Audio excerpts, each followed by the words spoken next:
Assalamualaikum warahmatullahi wabarakatuh. Kembali lagi bersama saya Farad Fikri. Hari ini kita akan membahas bagaimana first impression saya terhadap vaksin Sinovac yang sudah diinjeksikan atau disuntikkan kepada saya 48 jam yang lalu. Jadi rekan-rekan sekalian, 48 jam yang lalu atau 2 hari yang lalu saya dilakukan vaksin di tempat saya bekerja di rumah sakit, vaksin COVID-19. Jadi bakteri virus COVID ini dilemahkan atau dilumpuhkan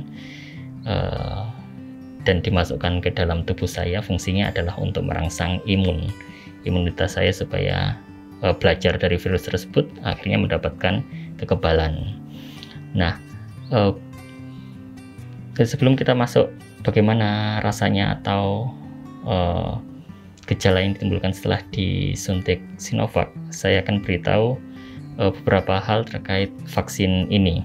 Jadi vaksin ini jumlah yang diinjeksikan ke dalam tubuh adalah kurang lebih 0,5 mili atau setengah mililiter. Jadi vaksin ini harus dijaga suhunya antara 2 sampai 8 derajat Celcius karena vaksin sangat rentan terhadap perubahan suhu yang ekstrim, sehingga vaksin nantinya akan ditempatkan di dalam box-box pendingin yang sudah ada pengaturan indikator suhu, sehingga tidak sampai terjadi perbedaan suhu yang ekstrim. Nah, vaksin ini diinjeksikan atau disuntikkan di otot rekan-rekan sekalian. Jadi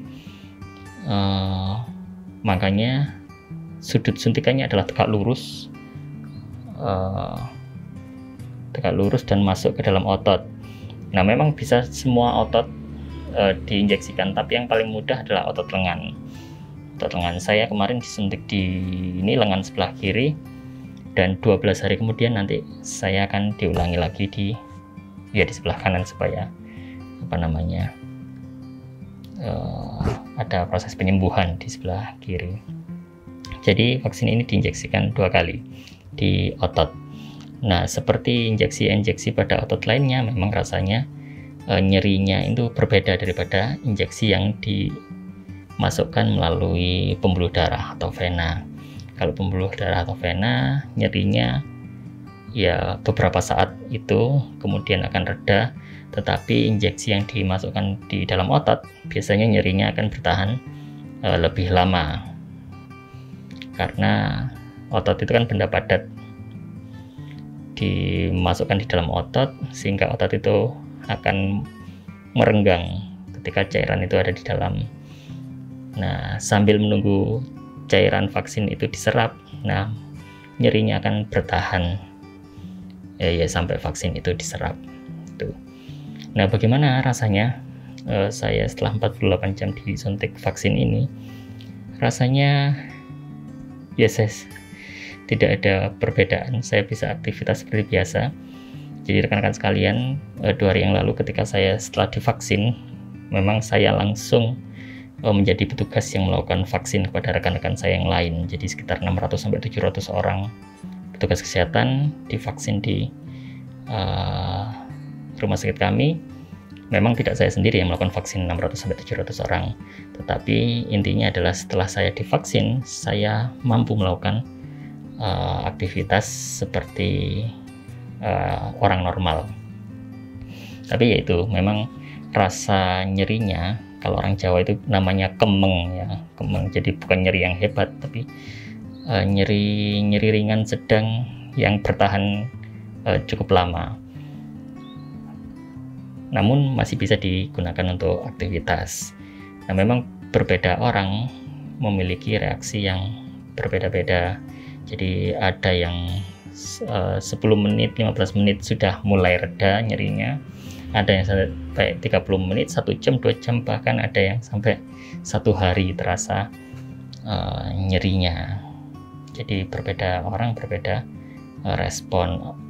Apakah ada gejala lain yang timbul dari injeksi vaksin Sinovac ini? Memang ada yang melaporkan gejala lain, yaitu terjadinya ruam, jadi bintik-bintik merah di area sekitar insersi. Setelah itu mulai reda dengan sendirinya. itu adalah laporan kepada kami efek dari setelah injeksi itu. Apakah ada efek lain yang lebih lebih buruk atau lebih tinggi dari itu? Sampai sekarang, sampai detik ini belum ada laporan terkait komplikasi yang ditimbulkan dari injeksi vaksin Sinovac. Nah, itu terus apa lagi yang ingin saya sampaikan? Jadi mungkin bagi rekan-rekan sekalian yang gelombang selanjutnya setelah tenaga kesehatan, mungkin masyarakat umum yang ingin tahu apa efeknya dari vaksin ini. Jadi efeknya ya nyeri karena diinjeksi itu di otot, tetapi efek samping lain yang ditimbulkan sampai sekarang 48 jam setelah injeksi, saya merasa baik-baik saja, tidak ada masalah tentang vaksin itu. Dan rekan saya 600-700 orang, yaitu satu menyampaikan ada bintik-bintik merah ruam. Tentunya tetap tidak mengganggu aktivitas bintik-bintik merah. Setelah itu reda dengan sendirinya. Ya, mungkin itu saja yang saya sampaikan kepada rekan-rekan sekalian mengenai efek dari vaksin Sinovac. Jika kalian semua ada pertanyaan yang ingin ditanyakan, silahkan tanyakan komentar. Saya akan jawab pertanyaan-pertanyaan kamu sekalian. Semoga dapat membantu, memberikan spirit, memberikan semangat untuk bersama-sama mensukseskan program pemerintah terkait vaksin massal seluruh Indonesia, dan harapannya kita semua dapat memiliki immunity atau imunitas yang baik, karena vaksin itu sejatinya adalah virus yang dilemahkan. Apa tujuannya dimasukkan ke dalam tubuh? Tujuannya adalah agar tubuh kita membentuk antibodi pertahanan, mempelajari virusnya, dan akhirnya mampu membentuk penangkalnya di dalam tubuh sendiri. Itu adalah tujuan vaksin. Harapannya seluruh masyarakat Indonesia akan mendapatkan kekebalan dari virus corona ini. Ya, kita semua berusaha, Allah juga yang menentukan. Semoga kita semua dapat segera terbebas dari virus corona ini, agar dapat kembali beraktivitas dengan normal seperti sedia kala. Ya, mungkin itu rekan-rekan sekalian yang bisa saya sampaikan. Semoga video ini bermanfaat. Kita nanti akan kembali membuat video setelah saya divaksin yang kedua. Nanti kemungkinan saya akan menggunakan lengan kanan saya untuk divaksin yang kedua. Oke, semoga video ini bermanfaat. Saya akhiri. Assalamualaikum warahmatullahi wabarakatuh. Keep healthy.